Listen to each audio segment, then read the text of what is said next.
নমস্কার প্রিয় দর্শকবৃন্দ, পিয়াস লাইভ কর্নারে আপনারা সকলে স্বাগত। শীতকালে মিষ্টি রোদে বসে লেবু খাওয়াটাই যেন একটা উৎসবের ব্যাপার। মা আজ গেছিল সিমলাগড়ে কালী মন্দিরে পুজো দিত। তো ফেরার সময় স্টেশন বাজার থেকে কয়েকটা লেবু আর সঙ্গে কিছু আপেল, তারপর বাড়ির সদস্য সংখ্যা অনুযায়ী সেগুলো ভাগ হয়। তো সেই অনুসারে আমার ভাগে পড়েছিল 4টে কমলা লেবু, একটা আপেল। যাই হোক, লেবুটাকে খোসা ছাড়াচ্ছিলাম বেশ ভালো করে। এই যে সুতোর মতো করে যে খোসাগুলো দেখতে পাচ্ছেন, এগুলো বেশ ভালো করে আমি ছাড়াই, নাহলে আমার খেতে অসুবিধা লাগে, কেমনটা লেবু তেতো তেতো লাগে।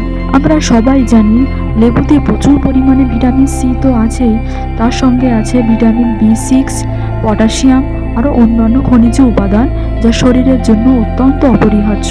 খোসা ছাড়ানো প্রায় শেষ হয়ে গেছিল, একটা কোয়া মুখে দিয়ে দেখি প্রচণ্ড টক। সামান্য একটু মিষ্টি হলেও একে আমি মিষ্টি বলে দাবি করি না। যেখানে শীতের নলেন গুড়, রসমালাই এসবের সঙ্গে যদি কম্পেয়ার করি, তা কমলা লেবু একটু মিষ্টি ছিল না, ছিল প্রচণ্ড টক। যাই হোক, লেবুগুলো খেয়ে নিই। বড়রা অনেক সময় বলে শুনবেন যে লেবু খেতে হয় নাকি ভরা পেটে, ভরা পেটে লেবু খেলে নাকি সেটা আরও বেশি কার্যকরী হয়। কিন্তু আপনারা কি জানেন, ডাক্তাররা বলে লেবুটা খাওয়া উচিত সবসময় সকালবেলায় খালি পেটে, তবে সেটা বেশি পুষ্টি পাওয়া যায়। আপনারা চাইলে ইন্টারনেট থেকে আপনারা সার্চ করে দেখে নিতে পারেন। লেবু খাওয়ার পর যে খোসাটা, এই খোসাটাকে না ফেলে এই খোসাটাকে এরকম নিংড়ে এরকম চিপকে ত্বকে স্প্রে করার মতো হবে। ত্বকে একবার স্প্রে করার সময় আপনারা অবশ্যই চোখটা বন্ধ করে নেবেন, না হলে চোখ জ্বালা করবে।